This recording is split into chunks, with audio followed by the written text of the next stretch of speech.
corruption. Chaque année, on rapporte une centaine de meurtres au Québec. Certains sont commis par des gens au-dessus de tout soupçon. Leurs proches n'ont rien vu venir et ils n'arrivent pas à y croire. Tout mon personnel sont avertis de bien avertir les filles de ne jamais quitter le bar avec des gens qu'ils ne connaissent pas.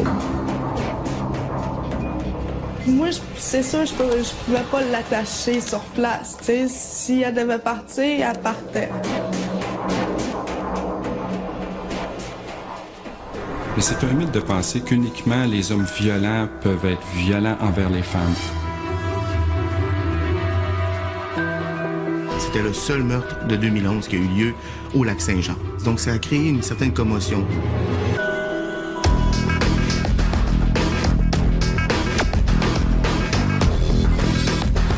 Le 22 juin 2011, Alexandra et Anna, deux jeunes Montréalaises, travaillent au club de danseuses Le Casino à Alma, au Lac-Saint-Jean. En cette avant-veille de la fête nationale, les filles ne manquent pas de clients. Malgré tout, Alexandra ne semble pas heureuse d'être là. Il était vers 10h30. Elle m'a annoncé qu'elle voulait partir, puis elle était stressée. Je la trouvais comme hors de contrôle, mettons. Il n'y avait rien à faire que je pouvais la convaincre de rester. Il fallait absolument qu'elle aille voir son copain. Anna s'inquiète du fait qu'Alexandra veuille rentrer à Montréal à une heure aussi tardive. Elle tente de la retenir, mais Alexandra ne veut rien entendre. Elle a refait ses bagages et puis elle a quitté vers 3h moins quart dans la nuit. Anna fait promettre à sa copine de lui donner de ses nouvelles. Elle veut être rassurée. Elle n'attend pas très longtemps. Il était 3h30, puis elle m'a texté. Je me rappelle plus ce qu'elle m'avait texté, mais je sais que tout allait bien. Puis là, j'ai dit « Texte-moi pour savoir si tu t'es bien rendu. » Elle dit « Pas de problème. » Puis là, je me suis réveillée à 8h. Je trouvais ça bizarre de ne pas recevoir de texto. Les heures filent sans qu'Alexandra ne redonne signe de vie. J'ai essayé de la texter plus tard dans l'après-midi. Pas de réponse encore. Puis au lieu de la texter, j'ai décidé de l'appeler. Puis son cell il était fermé. Fait que ça restait de même.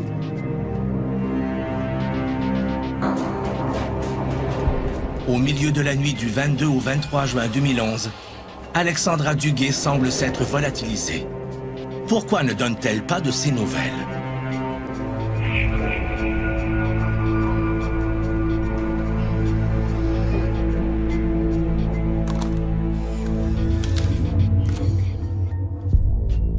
Alexandra Duguay, 23 ans, n'a pas donné signe de vie depuis son départ précipité du bar de danseuse d'Alma où elle travaillait la nuit du 22 au 23 juin 2011. Alexandra venait de Montréal. 98% de nos filles viennent de Montréal. Ce bar-là fait appel aux danseuses de l'extérieur parce qu'il fait partie d'un réseau. Donc, c'est un réseau qui lui fournit les filles. C'est pour qu'il y ait un certain roulement de façon hebdomadaire, ça change. Parce qu'ici, on est une petite région où ce que tout le monde se connaît. Il y a du monde de Saguenay qui viennent, il y a du monde du Haut-du-Lac qui viennent. Fait que donc, les filles, même s'ils partiraient du Saguenay pour venir danser ici, ils reconnaîtraient peut-être dans leurs parents, leur parenté. Alexandra Duguay est née le 8 juin 1988. Elle a grandi dans le quartier Rosemont, à Montréal, auprès de sa mère et de son jeune frère. Après son secondaire, Alexandra trouve un emploi comme caissière dans une épicerie. Elle travaille ensuite dans un magasin d'électronique. Alexandra est un naturel amical. C'était une fille souriante, spontanée, elle était le fun à parler, elle était joyeuse. Elle aimait la vie malgré ce qu'elle vivait dans sa vie personnelle. Là. Elle habitait avec plusieurs colocs, puis elle perdait souvent ses affaires-là. Soit qu'elle mettait dehors, mais elle perdait tout son linge, puis tout. En tout cas, ça allait mal. Alexandra est passionnée et entière. Ses proches la trouvent parfois naïve et un peu dépendante. Elle s'éprend souvent d'hommes contrôlants qui ont tendance à profiter d'elle. Elle parlait de ses ex, de ses chums, de ses fréquentations, puis de où qu'elle habitait aussi. C'est même pour les beaux yeux d'un amoureux qu'Alexandra devient danseuse.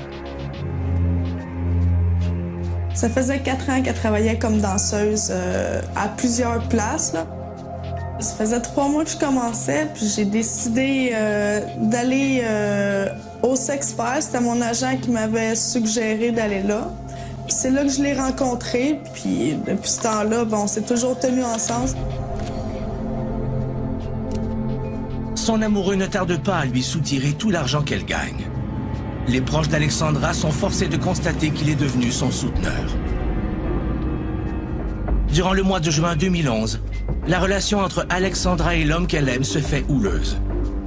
Alexandra est bouleversée par la situation, mais elle tente de le cacher à son entourage.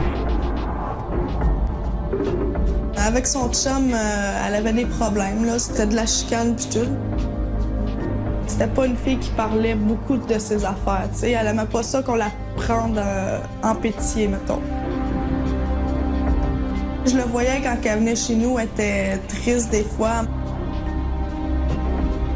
C'est autant pour lui changer les idées que pour regarnir leur portefeuille qu'Anna lui propose un séjour à Alma. On avait eu des mauvaises semaines puis tout. Là, ça allait pas trop bien. On avait le moral à plat. Fait qu'on a décidé d'aller fêter la Saint-Jean-Baptiste. C'est pour ça qu'on était montés là.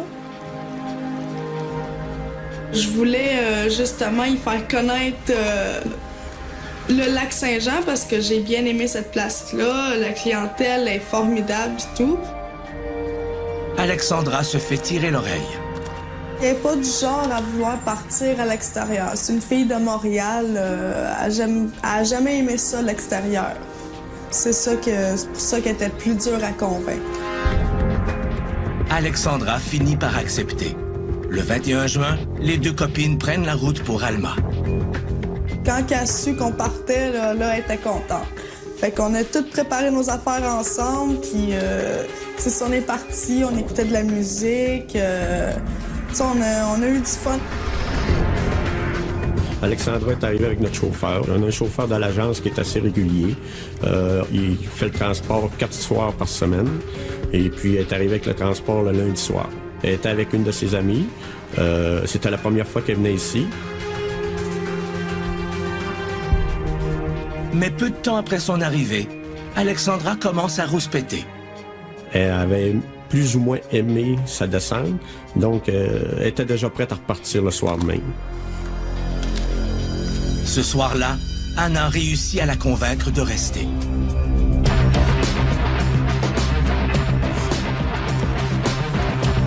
Mais le lendemain, durant la nuit du 22 au 23 juin, Alexandra manifeste à nouveau son désir de rentrer à Montréal. Cette fois, Anna n'arrive pas à la faire changer d'idée. Alexandra quitte, les deux filles s'échangent un texto et puis plus rien.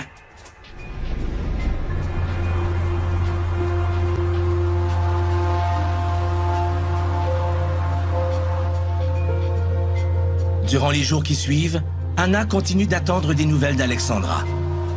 Elle la relance à quelques reprises, mais sans succès. Anna commence alors à s'inquiéter. J'ai appelé mon agent pour lui dire que je trouvais ça bizarre que j'ai pas de nouvelles d'Alexandra depuis. Mon agent, il dit on pouvait pas rien faire, on pouvait pas appeler la police pour la déclarer disparue parce qu'il fallait que ça soit les proches qui l'appellent. Fait qu'on a attendu que sa mère soit capable de nous rejoindre puis tout parce qu'on n'avait pas de numéro de personne qui la connaissait. La mère d'Alexandra ne tarde pas à se manifester. Le booker m'appelle pour me demander si Alexandra était bien partie du club ou si elle était encore à Alma. Parce que présentement, ses parents s'inquiétaient parce qu'il n'y avait pas de nouvelles d'Alexandra. Donc, moi, j'ai confirmé au booker qu'elle était partie. Le lendemain, le booker m'a rappelé une deuxième fois parce que là, sa mère était vraiment inquiète. Et puis là, elle pensait d'appeler les polices. Le 29 juin 2011, Alexandra Duguay est officiellement portée disparue. Aussitôt, la nouvelle soulève de multiples rumeurs dans la communauté d'Alma. Les gens s'interrogent. Où est-ce qu'elle est? Est-ce qu'elle est allée dans un party? Es-tu quelque part chez des amis? Puis en plus, il faut se rappeler qu'en contexte qu'on est pendant les festivités de la Saint-Jean. Puis ça, les festivités de la Saint-Jean, ça prend beaucoup de place ici. Bientôt, des scénarios bien plus inquiétants se mettent à circuler.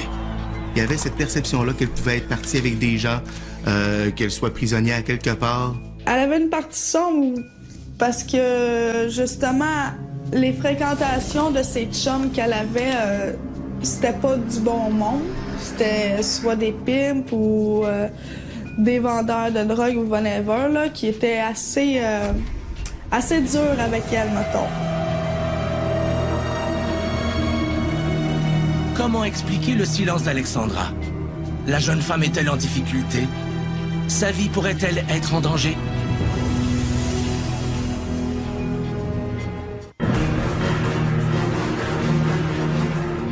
Le 29 juin 2011, Alexandra, une danseuse originaire de Montréal, est portée disparue. Personne ne l'a revue depuis la nuit du 22 au 23 juin, quand elle a quitté précipitamment le bar Le Casino à Alma, au Lac-Saint-Jean. Une enquête est lancée.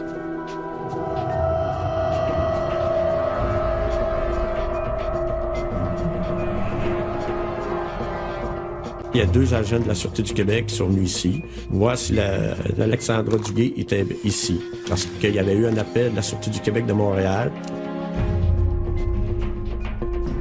Le propriétaire, persuadé qu'il s'agit d'une danseuse qu'il a mis à la porte la semaine précédente, confirme aux enquêteurs que la jeune femme a bel et bien quitté les lieux. Là, une semaine avant, on avait une fille qui travaillait ici, et puis on doutait qu'elle faisait de la gaffe. Faire la gaffe, c'est que la fille fait des extras dans les loges. Il y a des choses sexuelles qui se passent dans les loges. À partir de Montréal, l'agence les avertit qu'ici, c'est un club à 10 stricts. Donc, je pensais que c'était cette fille qui était portée disparue. La petite fille que j'avais mis dehors une semaine avant.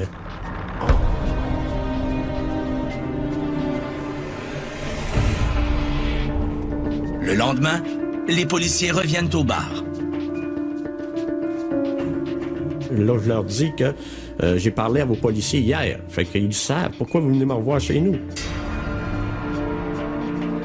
Il semble qu'il y ait eu méprise. En fouillant dans ses dossiers, le propriétaire constate son erreur. Bien, moi, quand les filles arrivent, je leur demande une carte d'assurance maladie pour prendre leur date, puis vérifier leur photo pour être sûr qu'ils sont majeurs. Et puis, je leur remets leur carte après. Mais moi, Alexandra, dans tout ce qui s'était passé, est partie et elle m'avait laissé la carte d'assurance maladie. Le fait que le propriétaire du bar soit toujours en possession de la carte d'assurance maladie d'Alexandra laisse présager que la jeune femme a quitté dans des circonstances anormales. Les policiers décident donc d'enquêter de façon plus soutenue et rencontrent les proches de la disparue. Les policiers sont arrivés puis sont venus nous voir. Je l'ai décrit. J'ai décrit qu'est-ce qui était passé pendant la soirée puis tout. Selon le témoignage d'Anna, Alexandra aurait passé une bonne partie de la soirée du 22 juin avec le même client, un dénommé Kevin Saint-Sauveur. Kevin Saint-Sauveur a 20 ans. Depuis quelques années, il habite avec son père et sa belle-mère dans un immeuble à logement de Drummondville. Il a resté avec sa mère jusqu'à l'âge de 14 ans. C'est à l'âge de 14 ans qu'on l'a pris en charge. Ben, surtout son père là, qui l'a pris en charge. Ça allait pas bien avec sa mère. Fait que lui, ce qu'il voulait avoir, c'est connaître son père. Parce qu'il savait que moi, j'étais un père quand même hystérique qui était sévère. Il fallait que ça marche direct, tu passes pas à côté de ça. Puis ça, il a bien aimé ça, puis il me le disait souvent. Il aimait pas vraiment l'école, mais il était plus souvent suspendu en dernier qu'à l'école. Vers l'âge de 15 ans, il a lâché l'école. Après ça, il était à l'école selon son rythme pendant à peu près 6 mois, puis après ça, il a lâché complètement. Il était tanné de ça, puis il voulait se trouver une job à la place. Fait qu'il a commencé à travailler au McDo, puis il n'aimait pas les autres. Fait que ça ne marchait pas tout le temps. Kevin ne tarde pas à perdre son emploi. Il passe tout son temps à la maison. Il était toujours sur l'ordi, quasiment 24 heures sur 24, il dormait quasiment plus.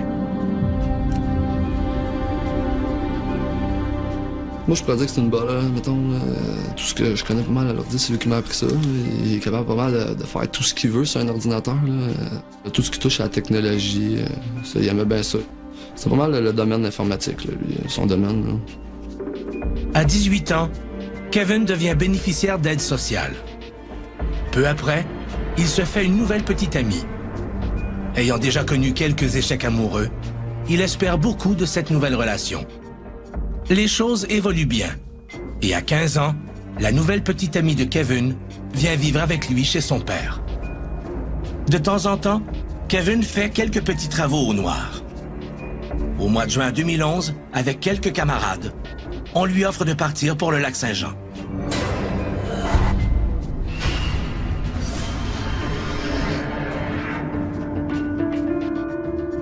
À Alma, plus d'une semaine a passé sans qu'on ait retrouvé la moindre trace d'Alexandra Duguay.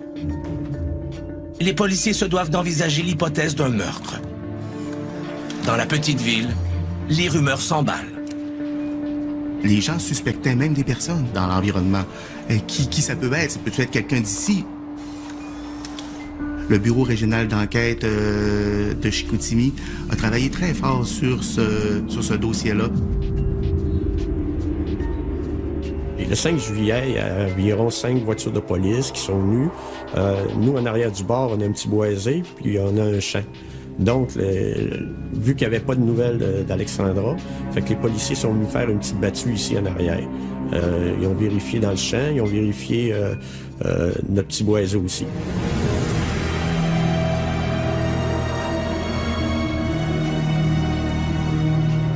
Mais les recherches ne donnent aucun résultat. Qu'est-il arrivé à Alexandra Duguay?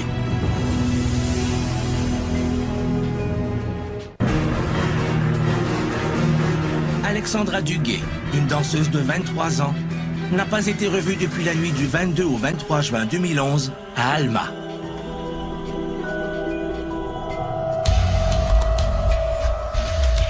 « 12 jours plus tard, la police émet l'hypothèse qu'elle ait été assassinée. Les enquêteurs savent maintenant qu'au cours de sa dernière soirée de travail, Alexandra a dansé pour Kevin Saint-Sauveur. Entre eux, le courant semblait très bien passé. Entre le client puis la danseuse, on parle. T'sais, on parle de n'importe quoi. On les séduit, mettons, t'sais. Mais avec eux, c'était plus rigolade. Ils s'échangeaient des drinks.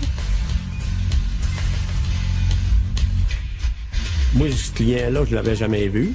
J'ai pensé aucunement que c'était un étranger là, pour Alexandra. Là. J'ai pensé qu'ils se connaissaient. Et les impressions du début, c'était que Saint-Sauveur était son pimp ou son petit ami de l'époque. Mais l'intérêt soutenu de Kevin pour Alexandra a peut-être une autre explication. Alexandra a un peu le même type physique que l'ex-petite amie de Kevin.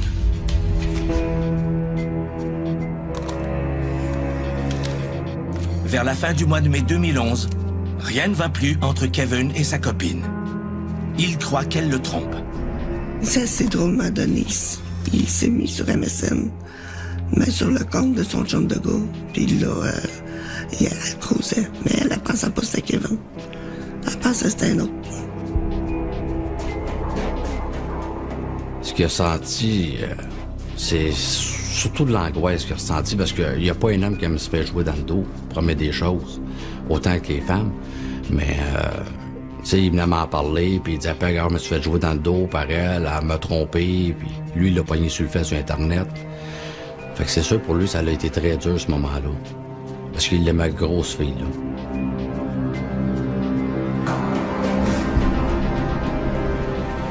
Kevin a eu de la misère avec les femmes. Les femmes, ils ont joué gros dans le dos. Il s'est fait avoir plusieurs fois. Donc, il est trahi par son ami et par sa blonde. Donc, il n'y a personne vraiment vers qui se tourner pour soit se faire consoler ou quoi que ce soit, parce que c'est ses deux amis les plus proches qui le trahissent. Puis ça le portait à boire. Fait que c'était un moment donné, c'est pas trop bon non plus.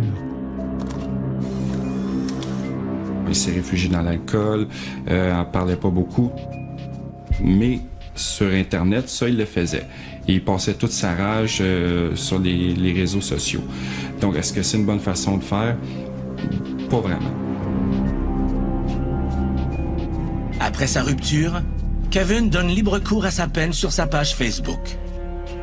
Il y écrit « C'est fou comment je suis bon pour aimer les salopes ». Plus ça allait, plus qu'il disait que les femmes sont à toutes pareilles. Je veux pas dire de mots méchants, mais pour lui, les femmes, c'est toutes des salopes. Tu sais, il n'y en a pas une qui était correcte. C'est toutes des femmes qui jouent dans le dos des hommes. Puis je lui disais que non, c'était pas vrai.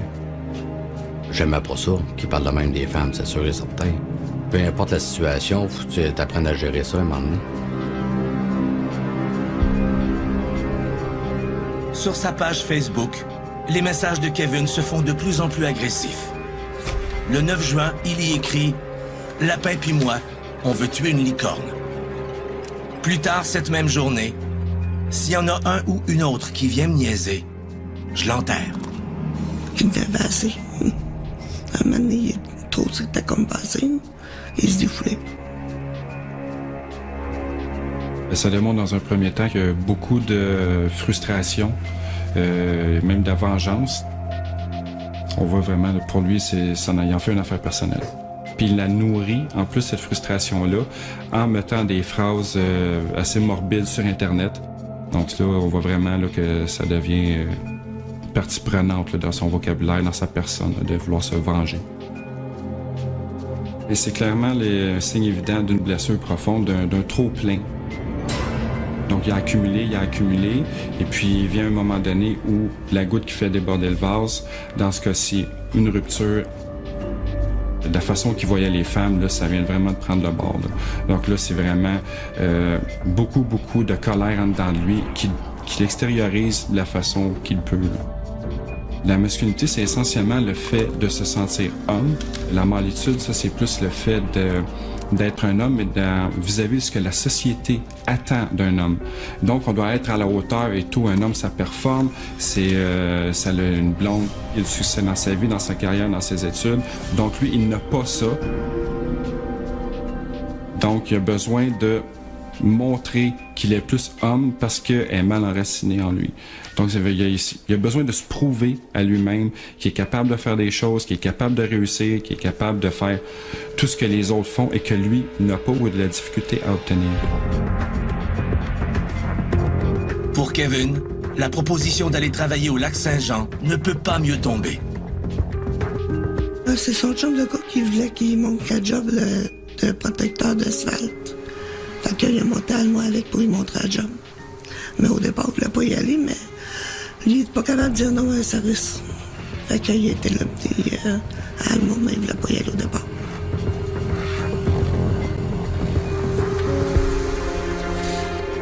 C'est un groupe de personnes qui font de l'asphalte qui est arrivé ici. Fait que ça faisait environ 2 semaines qu'ils venaient passer 2 à 3 jours par semaine.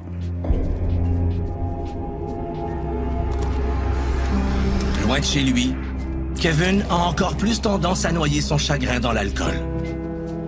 Au moment où une frustration va devenir pathologique, on parle où ça vient partie prenante de la personne, où ça occupe vraiment tout l'espace.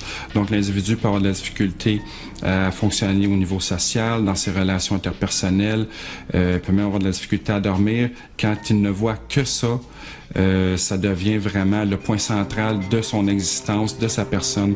Il est vraiment focusé là-dessus. J'ai eu des plaintes de clients qui disaient que durant la nuit, il arrivait vers 2-3 heures, puis il parlait fort dehors parce qu'il s'assoyait dehors, puis il faisait jouer de la musique dans son auto. Fait que c'est sûr que les clients, à 3 heures du matin ou 4 heures, ils n'aimaient pas ça. Le lendemain de la fête nationale, Kevin rentre chez lui à Drummondville. Quand il est revenu, il était plutôt... il était songeur. Puis là, son auto, il allait mal. Kevin décide d'aller se promener, mais sa voiture tombe en panne. Il doit la laisser dans l'entrée d'une résidence. Frustré, Kevin appelle son père pour qu'il vienne lui donner un coup de main.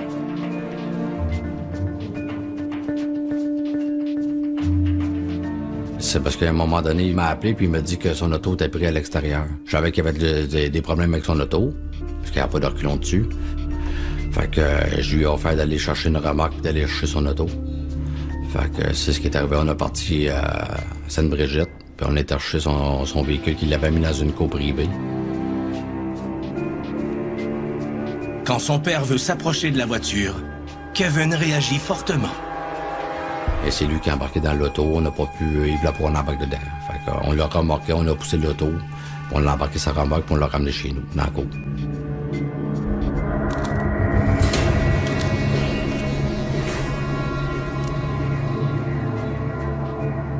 Kevin ne fait aucune démarche pour faire réparer sa voiture.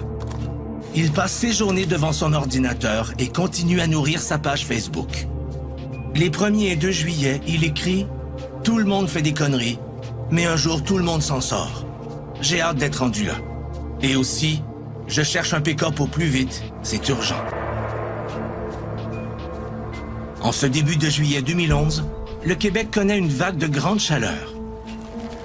Il a commencé à avoir des odeurs dans la cour, mais moi, je disais à Kevin de faire son ménage, que ça sentait bizarre.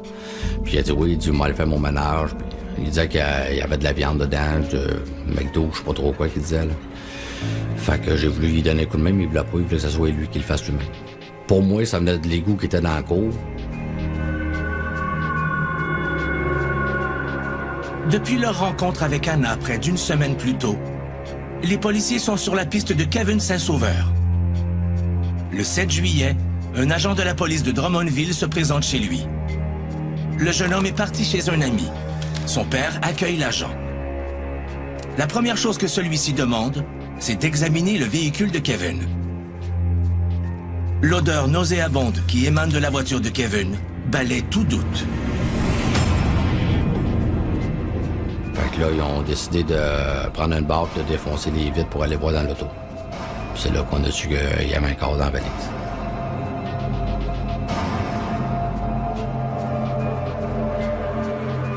Le père de Kevin est en état de choc. C'est sûr que je ne l'ai pas pris parce que je m'attendais pas à ça. Tu sais, c'est ton fils, puis le cadavre, fait que des choses que t'es pas habitué de vivre, ça, là. À ce moment-là, on est arrivé chez eux, il y avait le coroner, il y avait le journaliste, la police. C'était barré, là, vraiment barré, on ne pouvait pas se rendre proche. Là. L'intense chaleur des derniers jours a laissé le corps dans un état de putréfaction avancé.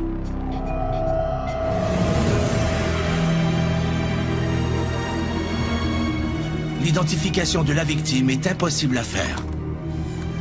La seule chose dont on est sûr, c'est qu'il s'agit d'une femme.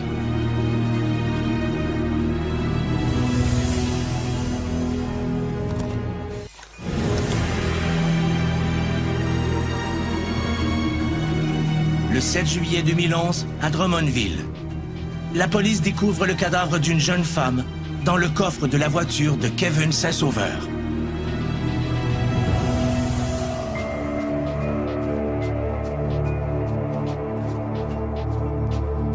En raison de l'état de décomposition du corps, l'autopsie ne permet pas de déterminer la cause exacte du décès. Par contre, certains objets personnels permettent de confirmer qu'il s'agit bel et bien d'Alexandra Duguay.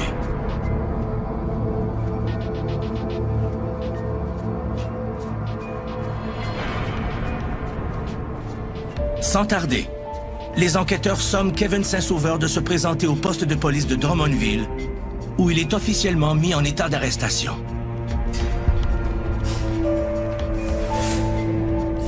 Au moment de son interrogatoire, le jeune homme de 20 ans reconnaît le meurtre d'Alexandra Duguay, mais refuse d'en préciser les circonstances exactes.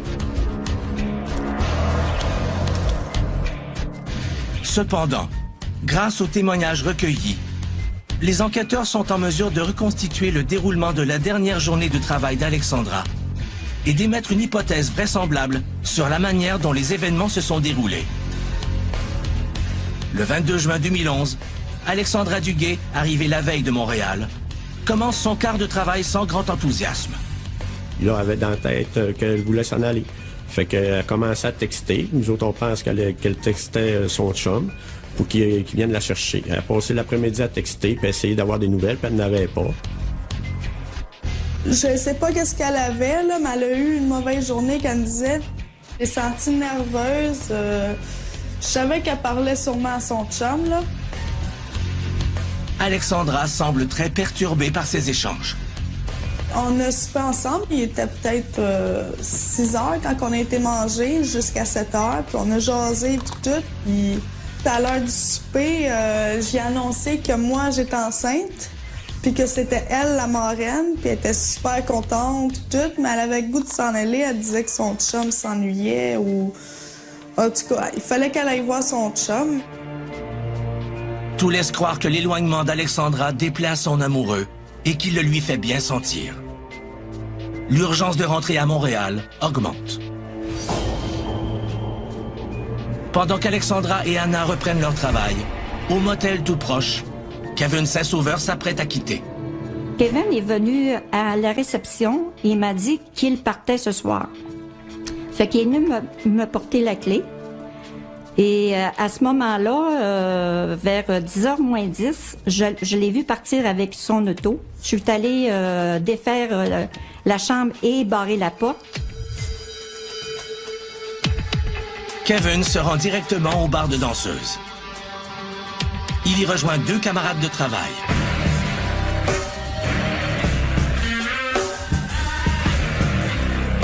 Les hommes qui fréquentent les bars de danseuses, ils vont plus souvent qu'autrement, malheureusement, considérer la femme uniquement comme un objet sexuel. C'est un objet de divertissement et puis pour eux, c'est pas une femme qui regarde, c'est un objet. Donc c'est uniquement à ce niveau-là. Donc la femme ne représente pas quelqu'un, une entité, une personne avec une vie, des émotions et tout. Non, ça, ils sont là, ils consomment. C'est de la pornographie. Kevin ne quitte pas Alexandra des yeux. Il l'invite à sa table. Bientôt, il se retrouve seul avec elle. Ils discutent et partagent quelques consommations. Alexandra se dit qu'elle vient peut-être de trouver un moyen de rentrer à Montréal. Comme soudain, elle est venue nous voir, puis qu'elle nous disait que Kevin il allait y payer le billet d'autobus, puis qu'il allait échanger des relations sexuelles en échange dans une chambre d'hôtel en arrière du bar. Ce qu'il faut comprendre, c'est que l'établissement Le Casino interdit toute prostitution entre ses murs. Donc, il fallait qu'elle parte à l'extérieur avec lui si elle voulait avoir quelque relation que ce soit avec lui. Et j'ai pogné une nerf. J'étais très fâchée, puis que j'ai essayé de la convaincre. Moi puis elle, ce qu'on faisait quand on travaillait ensemble, c'est qu'on partait pas avec la cliente. Il fallait veiller une sur l'autre. De toute évidence, Kevin n'est pas sobre. Je crois qu'il avait bu pas mal peut-être, ou il était en consommation. Il y avait un noir dans ses yeux, il y avait pas d'expression dans son visage. Quelqu'un qui a pas d'expression, tu te demandes s'il est normal ou s'il est sa drogue. Alexandra ne veut rien entendre. Elle ne veut qu'une chose, rentrer à Montréal. Mais elle m'a dit que tout était beau, puis que ce client-là il était super correct, puis tout. Les 2 filles passent les heures qui suivent à s'occuper des clients. Vers 2h30, Alexandra entame ses préparatifs de départ. Fait que moi, je monte en haut, puis là, on s'est chicané. J'essayais de la retenir. Elle voulait absolument partir. Elle l'a quitté avec ses bagages, avec un client qui était ici. Fait que je l'ai vue descendre les escaliers, puis elle a monté dans le char de Kevin. C'est la dernière image que j'ai eue d'elle. On saura peut-être jamais pourquoi, mais elle a suivi Saint-Sauveur. Ça semble désormais acquis qu'elle l'a suivi parce qu'il lui a offert le moyen de retourner chez elle à Montréal. Kevin et Alexandra ne se donnent pas la peine de se rendre dans une chambre. Ils restent dans la voiture. Il n'y a aucune possibilité qu'ils reviennent au motel. J'avais de fait la chambre et j'avais la clé. Fait que c'est impossible qu'il soit revenu. Bien, c'est sûr que la perception d'une danseuse peut être plus basse qu'une femme en général, puisque souvent on les considère comme des proies faciles. Et pour quelqu'un déjà pour qui les femmes, c'est des salopes, pour reprendre ces mots, sont mauvaises, sont pas fines, sont tout. Donc à ce moment-là, les danseuses peuvent devenir l'image même de la mauvaise femme. C'est comme une synthèse de tout ce qu'il y a de négatif chez la femme.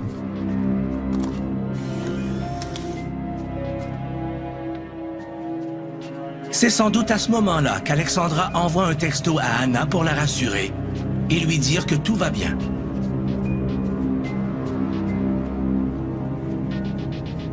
Selon l'hypothèse la plus probable, Alexandra aurait ensuite réclamé à Kevin l'argent promis. Mais Kevin lui aurait annoncé qu'il n'avait pas de quoi la payer. Alexandra l'aurait alors menacé d'appeler la police et de l'accuser de viol. C'est alors que Kevin aurait perdu complètement la maîtrise de lui-même. Il était pas violent envers les femmes. Il était plutôt doux. Il y a plusieurs hommes pour qui on n'ont jamais été violents. Ce sont des hommes paisibles et qui feraient jamais de mal à une mouche, comme on dit. Et ça vient plutôt de l'accumulation de plusieurs choses.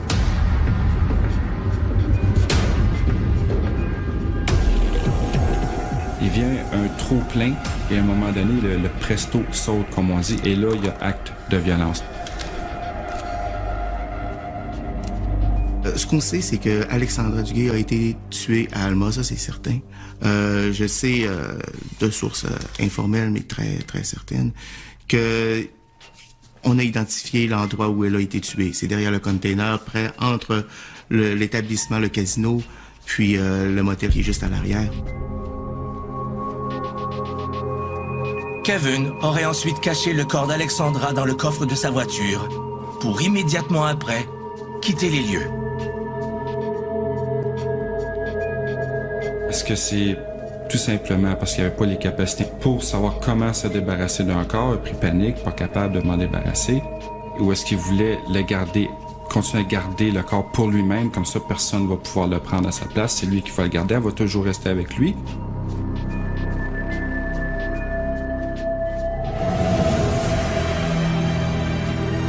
Selon toute vraisemblance, la nuit du 22 au 23 juin 2011, Kevin Saint-Sauveur a perdu les pédales. Les menaces qu'il avait proférées sur Internet auront-elles un impact sur sa sentence?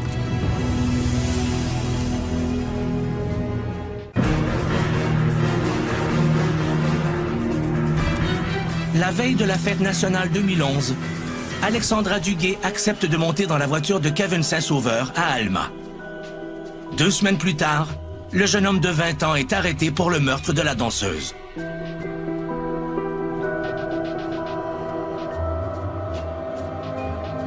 Pour les proches d'Alexandra, comme pour ceux de Kevin, l'incrédulité et la peine sont immenses. Il y a assez d'émotions qui passent en même temps que je peux pas y en vouloir. Ça reste mon fils quand même. Quand t'es père, tu l'es pas rien qu'une fois, tu l'es pour toujours. Peu importe les circonstances qui est arrivé, il va rester mon garçon. Pour nous autres, c'est comme un deuil quand même, autant pour la petite fille que pour Kevin. On est mal à l'aise pour les parents aussi là-dedans. T'sais, on sait que le deuil, c'est pas fini non plus pour eux autres. Là. Ça fait mal là, de savoir qu'elle est partie comme ça quand j'aurais pu l'arrêter. Là. C'est très difficile parce que le monde nous juge tout le temps. En frais de parents, mais tout ce qui arrive, c'est pas trop la faute des parents. Là. Les gestes que les enfants apportent, c'est leur décision. Le 8 juillet 2011, au lendemain de la découverte du corps putréfié d'Alexandra, Kevin est accusé de meurtre au 2e degré au palais de justice de Drummondville. Kevin choisit de plaider coupable en échange d'une accusation réduite d'homicide involontaire. Il n'y a donc pas de procès. Et tout ce qui s'est réellement passé durant la nuit du 22 au 23 juin n'a pas à être dévoilé. Le plus déroutant, c'est que même avec ses proches, Kevin continue de garder le silence.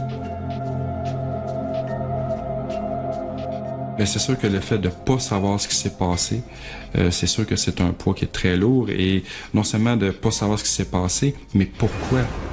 Donc ça, pour les familles, c'est quelque chose de vraiment difficile à supporter. Ça serait vraiment un soulagement de savoir la vérité de ce qui est arrivé de tout ça. Ça me ferait de quoi, mais oui, ça serait un soulagement. Autant pour moi que pour les parents de la petite fille. Je sais pas pourquoi il parle pas. Mais qu'il s'est sorti de là, on va s'asseoir et on va parler. Mais je vais attendre que lui-même, que ça vienne de lui. Je ne forcerai pas pour parler. Pas capable de me le rentrer dans la tête. Pour moi, c'est impossible. On peut se demander pourquoi est-ce qu'il garde le silence. Mais de garder le silence comme ça, c'est sûr que c'est pas le mode de chose. Il y aurait nettement avantage à suivre une thérapie, à aller chercher de l'aide. Après avoir subi une évaluation psychologique, Kevin Saint-Sauveur est condamné en octobre 2012 à une peine de 8 ans d'emprisonnement. Compte tenu des mois qu'il a déjà purgés, il devrait être libre en 2019. Et on peut se demander vraiment, quand cette personne-là va sortir, est-ce qu'il va être préparé ou adapté à entrer en relation avec une personne? Si on peut se poser la question, est-ce que le même créneau va se répéter? C'est un risque à prendre. Le fait que pendant plusieurs semaines, Kevin ait fait circuler sur Internet des messages d'une rare violence en trouble plus d'un. Même si sa rencontre avec Alexandra a été fortuite, son intention de tuer aurait-elle dû être davantage prise au sérieux? On a beau le dire sur les réseaux sociaux, mais c'est un peu un coup d'épée dans l'eau, parce que y a personne vraiment qui est à l'écoute. En tout cas, pas des personnes qui pourraient capter le message et qui seraient susceptibles de lui venir en aide. Dans cette tragédie, Alexandra Duguay aura fait confiance à la mauvaise personne, une fois de trop. Mais Alexandra connaissait pas ce client-là, puis elle est tombée sur le mauvais client. Mais ça peut arriver à toutes les filles. C'est un métier dangereux. Je saurais pas comment dire à quel point la clientèle, tu peux avoir toutes sortes de monde. Dans un club, c'est pas du monde respectable. Il y en a bien qui se gèlent, il y en a bien qui saoulent. Puis dans la cabine, ça aussi, c'est difficile. Ils veulent tout le temps aller plus loin ou ils veulent faire mal aussi. Bien souvent, il y a des clients qui aiment ça, donner des claques. Le drame a néanmoins eu une conséquence positive. J'ai décidé d'arrêter de danser, puis d'arrêter de faire ces niaiseries-là, puis de changer complètement de vie. Si j'avais une fille qui me dirait qu'elle a besoin d'argent, puis qu'elle voudrait essayer de se dévêtir puis de faire son argent comme ça, je dirais... j'essaierais de l'aider puis d'essayer de la faire changer d'avis parce que c'est pas quelque chose à essayer. Les femmes ont besoin de se faire respecter. Malheureusement, Alexandra Duguay n'a pas eu droit au respect. Et peu importe le métier qu'elle pratiquait, elle ne méritait pas de mourir des mains d'un homme manifestement incapable de gérer ses rapports avec les femmes. Si un tel drame se préparait dans votre entourage, sauriez-vous le voir venir?